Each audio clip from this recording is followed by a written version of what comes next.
What do these have in common? Wrong. They're all tribal decks. What's the exact opposite of those decks? Wrong. It's Volo, Guide to Monsters. Because Volo rewards us for casting creatures with different creature types. Tribal synergies? Get out of here! With Volo, when you cast one of these, you get an extra copy. So you are winning! Congratulations!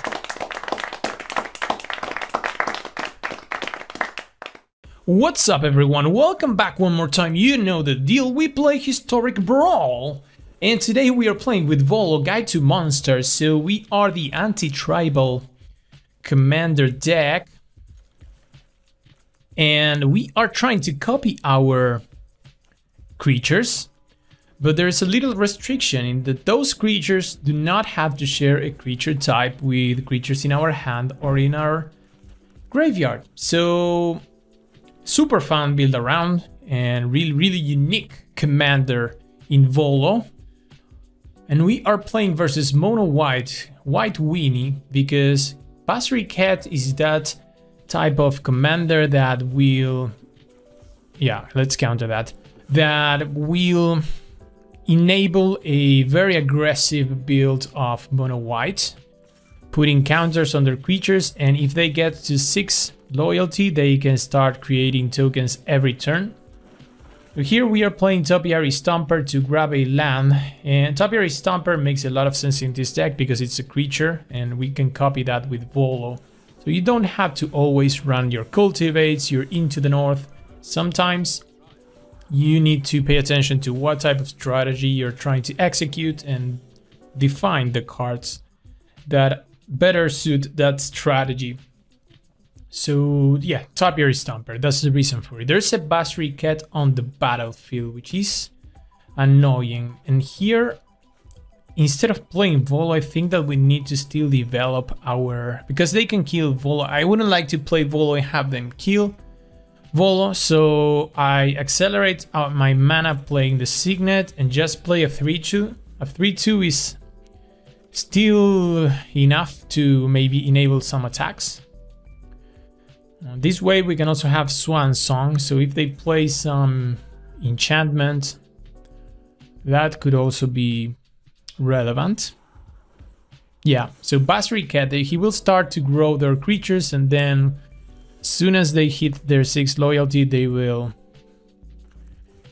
yeah, ultimate. So now we play Volo with the protection from Swan Song.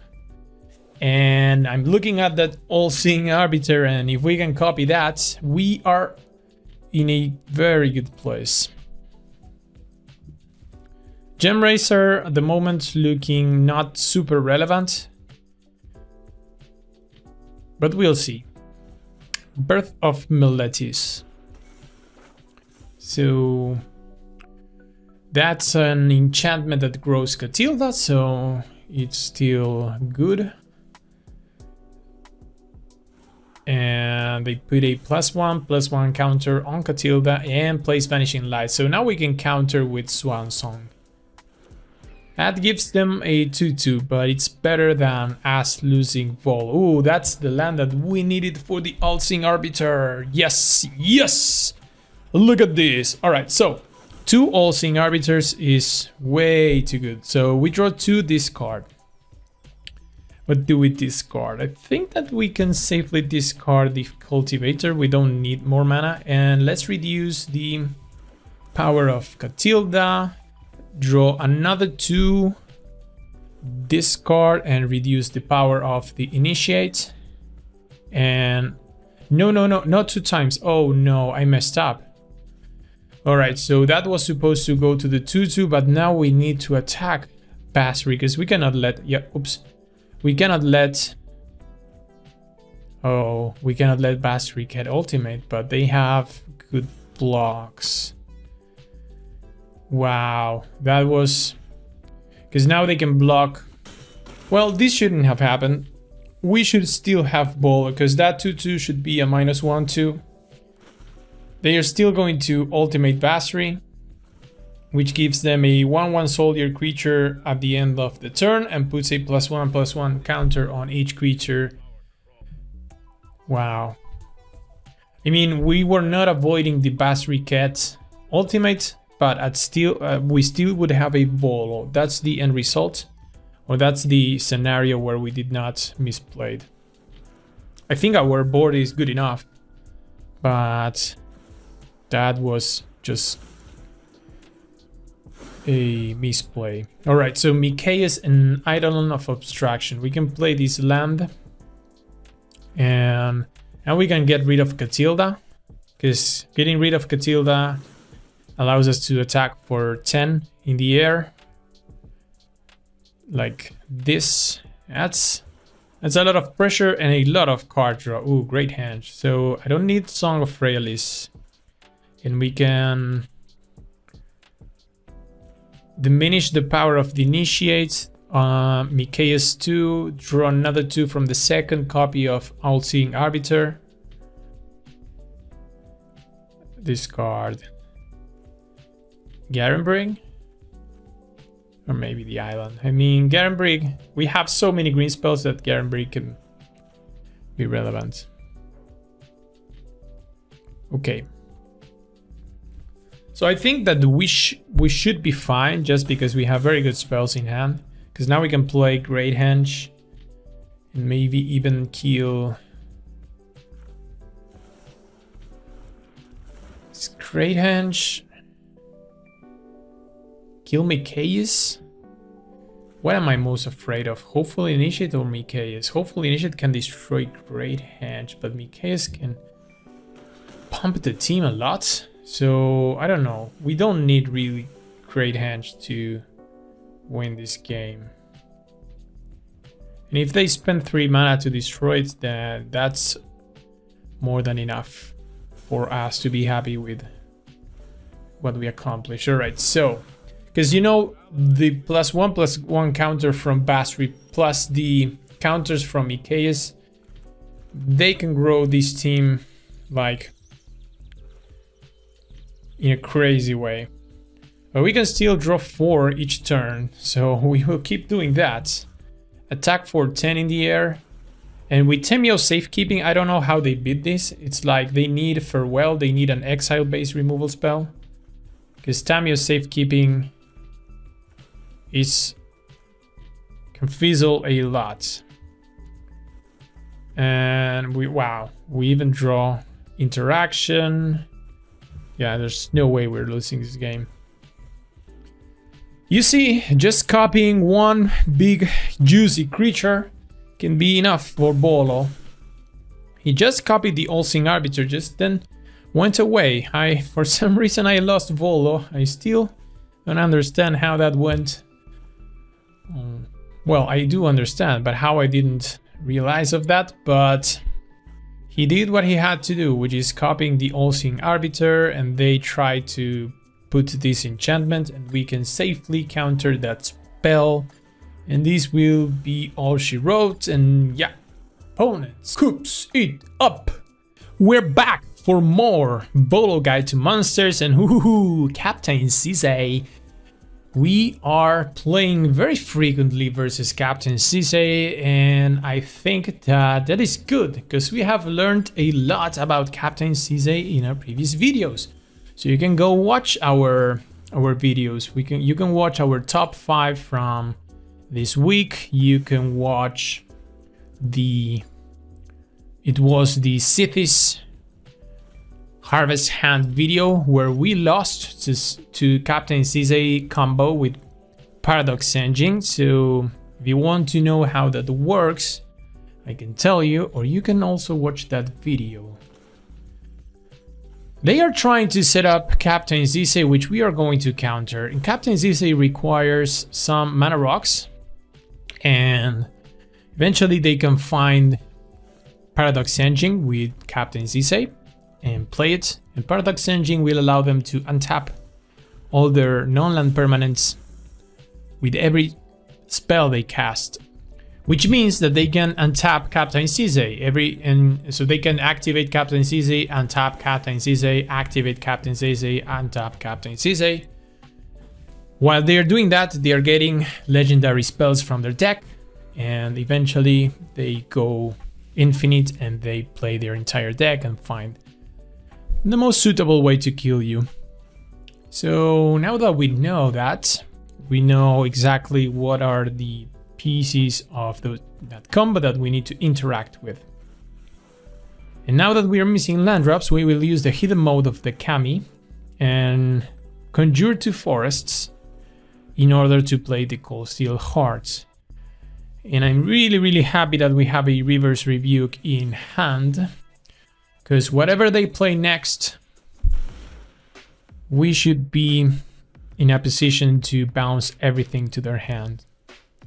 Unless there's some reason to go into another direction with another card in our hand. Alright, so Grow from the Ashes. This is a reason not to play Reverse Rebuke, because they are not deploying more things to the battlefield. Okay, so Kiora, because now we can both Volo and Kiora. And... or maybe, is it enough? No, it's not enough. We can Kiora and tap a land.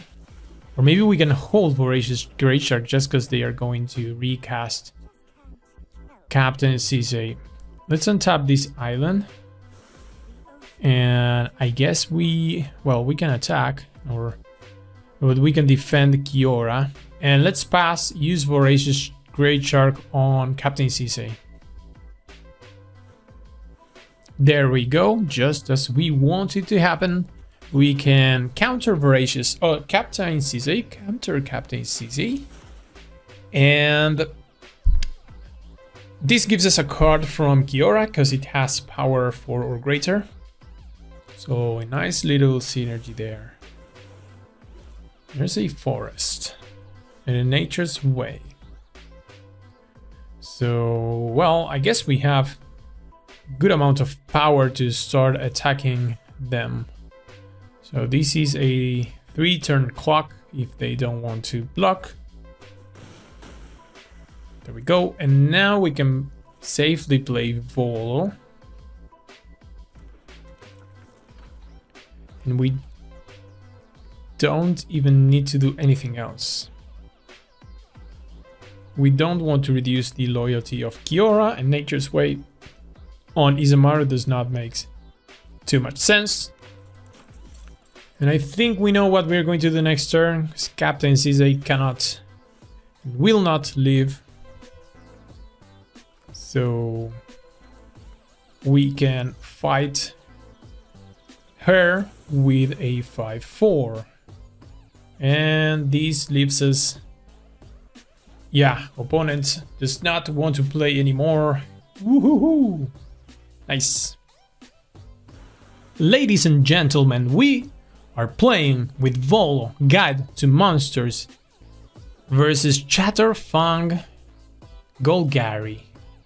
Opponent will go first, and this hand, well, maybe or maybe not. Okay, this is better.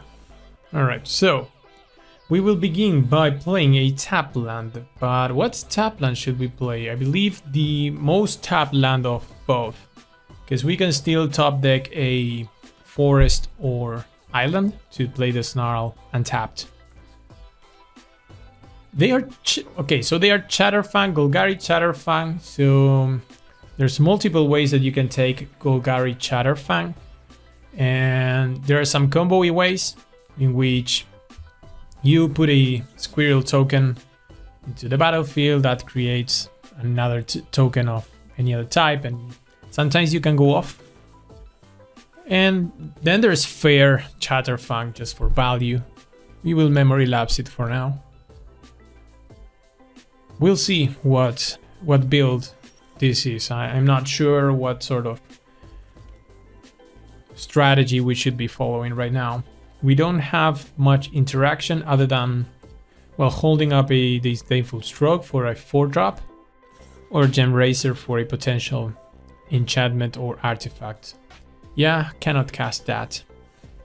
Well, this is a problem because we could be getting very close to Ulamog if we had another forest. Ouch. Missing this land drop is very, very painful. So we play the Cemetery Prowler. And let's exile. Whatever we exile, we can cast for 1 mana less. But there's only instants. There's Tusky, so they are going to draw a card from the squirrel. I think they are looking for their 4th land. Yeah, they find it. Ooh, and we miss land drops again. Wow. Alright, so I guess we have to put blockers on the battlefield to avoid them drawing so many cards, and we are just holding up either Safekeeping or Disdainful Stroke. But we are far behind. Okay, well, at least we can counter this. A 6 mana spell for a 1 mana reduced cost spell of ours feels quite good. Alright, there's a 4th land. Okay, but it's an island. Jesus, if we had another green source. Wow, this Ulamog looking useless. Well, I guess we still have to... Oh, do we play Volo? Do we play... I mean... Yeah. I don't want to run Volo into a removal spell. I want to play Volo and when I can protect it. Harbinger is still good. That was not mana efficient, but I know that Volo is good. You can see that, yeah, I think they have a removal spell, so Vraska wouldn't have worked with Volo, but nevertheless, Volo, I'm sure it was going to die. Okay, so we can block Toski. They're not drawing cards, so part of our job is well executed by, but the other part, the part that says to play Magic the Gathering, you need to draw lands. That's the part where we are sucking at the moment. Sucking so hard. Okay, so now it's the moment where we have to maybe make the leap of faith, right? And that means playing Volo into a potential death. Because the only way that we catch up in this game is by copying our creatures. We are far behind in mana, we are far behind in board position. And only Volo copying a creature can... Oh, no. Opponent deals with their entire board to get rid of our things, but they keep the Root Stain. Interesting play. I like that play. I think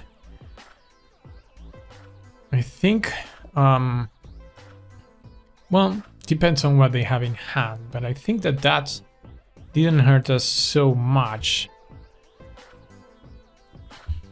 We would really like to kill Root Stain. Gemracer looking very bad. So I guess we can put a big Hydra with Trample on the battlefield, and maybe if they don't have too much action going on, we can attack with, I think it's going to be a 6/7. I mean, a 6/7 with Trample is a 6/7 with Trample. It will all depend on what they have in hand or what they can find with so many blood tokens. Alright, Chatterfang. Okay. There's another land. It's quite tapped, but there's another land. We could kill Meathook Massacre. I don't think that's too important.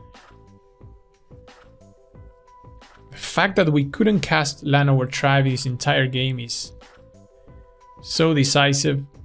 It's a dead card during the entire game. Alright, we can attack with a 6/7, and that's as much as we can do right now. And maybe put a Gemracer to block. I think it's too much sense passing our turn without doing anything, so we are forced to make that play. And I would rather have a second creature than mutating on another creature just to destroy a random blood token or an enchantment. Okay, we'll see what they have.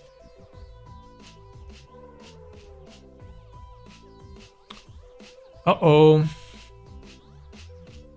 I guess this is... Oh. Yeah. This is infinite, right? Because did they have both combo pieces in hand? And now they can sacrifice a squirrel, make a treasure, create another squirrel, and the end result is they can... Wow! Look at our opponent go! What? What? Jesus, this is great. So they can sack a squirrel, make a treasure. Chatterfang brings a treasure with another squirrel. They draw a card from Yawgmoth. They put a -1/-1. Concede here. This is infinite. Good game, opponent. I envy you forever. We continue to play with Volo and... Oh, wow. Teferi? Really? Big boss. Big boss fight. Wow. Chatterfang kind of destroyed us. Kind of makes me want to play with that deck.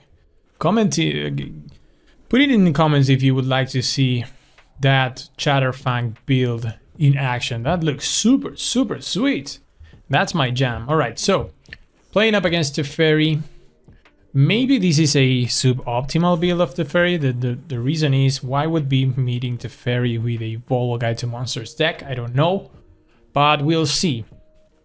We have Hypnotic, not a very good hand to deal with them. There's an Azcanta, there's a counter spell, and we can counter Azcanta. Well, that's at least something we can. This will be our last round with Volo Guide to Monsters. And it's a time for another strong commander in Niv Mizzet. Wow, these last two matchups have been well, impressive, to say the least, for a Volo deck. I mean, Volo is a good deck, but we are playing just random creatures of different types. Alright, so we play Arcane Signet. Niv Mizzet Parun. They will interact with every bit of spell that we try to cast, right until they can deploy Niv Mizzet to the battlefield, and Niv Mizzet wins games on its own. So we have to be faster than them, but we don't have to give them any spell that we have. So a 3/2 for 2 mana is good enough for us to start this pressure. When you're playing against Niv Mizzet, you or any control deck of these sorts, sometimes deploying a little creature instead of being mana efficient makes more sense, because maybe our opponent was expecting a better 2-drop after that and let Cruel Harpooner go. But now we have a 2/3 to start the pressure. And maybe Baral's Expertise will be useful in the future. We can attack for 3. And at this moment, when we don't have anything better to do, I guess we can try to absorb the first counter spell, which does not happen. Alright, so no Wash Away. It was pointless for us to pass V2 afraid of counter spells at that time. But now we have a Volo and a Cruel Harpooner versus Niv Mizzet, which is huge news for us. Huge news. They are scrying pretty actively, so looking for lands, I would presume. Yeah, they're trying to get to Niv as fast as possible, and they might be able to do it even next turn. But you know what? With Baral's Expertise, wow, we can bounce so many things. But you know what? I'm really not sure. We have so many plays. Great Henge is great, because it's not because it's a great henge, but Great Henge still gives us access to Heroic Intervention. So even through a Niv Mizzet play on this turn, we are able to protect the team. And then on our turn, you see, we're able to protect the team versus Burn Down the House. Got a Spell Pierce? No. Yes. Wow, we fizzled the Wrath. Or not. I forgot about the treasures. Wow. Does this work for them? Alright, yeah, they got us. Alright, so they got us with the treasures from flipping the treasure map. I thought we had them. Okay, so how do we rebuild? Boral's expertise just puts a 4. I'm going to play Kura because Boral's expertise puts a 4-drop into play. So, you know, well, we can play Harbinger. And draw card. Wow. Okay, so well, we got lucky there. Kura into Harbinger is pretty good. So Boral's expertise, apart from bouncing things, allows us to put a 4-drop into play without paying their costs, which means that we have better use for the expertise. And I think I'd like to attack here with both creatures.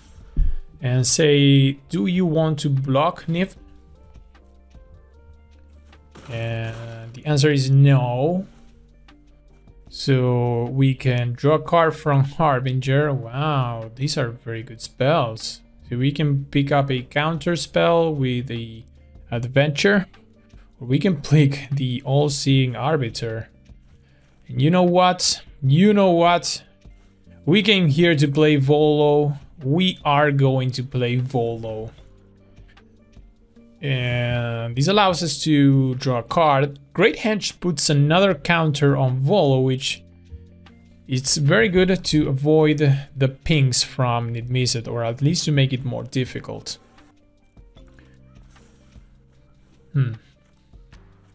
There's more lands. Mystic Reflection is interesting, because that can fizzle a big creature, but I don't think that they have important creatures in their deck. Okay, let's see how much they can do with Niv. Opponent is going to deal the damage to Harbinger, so maybe a removal spell, a burn-based removal spell in hand to deal the extra 3.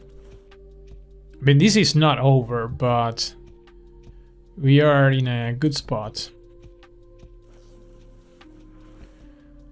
Well, Big Score is a very good spell for them, because now they draw 2, create 2 treasures, and they will ping. And those are 3 extra pings too. So that deals with the Harbinger. Okay, 1 creature down, 3 to go. Can they do it with what they have in hand? Another, well, there's the burn spell, so they're pinging what? I guess Volo. Alright, so they're going for the coming, and they do 5 to Kura. This gives us a very big creature, unless they have a disallow or a tail's end. Right? So an 8/8 it is. Unexpected windfall. So we went from Big Score into Unexpected Windfall. Those have to be 2 of the best spells that Niv can ask for when he's on the battlefield. Jesus. Okay. There's no way they can deal with the 8/8. There is? Who? Okay, so we are not winning by any means, if that's the case. Scorching Dragonfire deals 3, and there's 1 more from Niv. 2 more to go with 1 mana from 1 treasure. Considering that's going to be enough. Yeah, because this is draw and it's the instant. Pings for 1, pings another one. Wow, opponent. They found a way to deal with... They found a way to deal with Kura, with the 8/8, with the Harbinger, and with the Kami. And we are just going to Boral's expertise plus All-Seeing Arbiter, because we can do both things. So for starts, let's copy a All-Seeing Arbiter. I think we have done this another time. So this is the second time we're copying All-Seeing Arbiter. Wow, that's crazy. And this will reduce the power of Niv. And we draw super well. All right. So we are in a very good spot again, because we can, yeah, reduce the power of Niv, and just we can even bounce it and put a Vizier of the Menagerie on the battlefield and safely attack with Volo for 4. So we can bounce both things. Let us be ping for one more. Down to 32. And yeah, unless they had Pact of Negation, that was... This is going to be game. Because... Wow! Volo! Wow! Look at this! We are going off! We went from losing most of our board to have like 2 All-Seeing Arbiters, 2 Viziers, 2 Gilded Geese.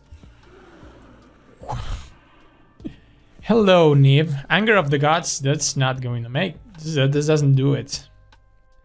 That is good, but not good enough. And I believe we have more than enough to cast a Ulamog on our turn. So, opponent, would you like to die? Yes, they would like to die. And we got there again. Wow, what a deck. We come to the end of the video. Please, if you like and you want to support this channel, you can subscribe, you can leave a comment, or you can like the video. Of course, you can keep watching another video here from this link, whatever the link it is. And if you don't, we will come across on a next video in the future, for sure, my friend.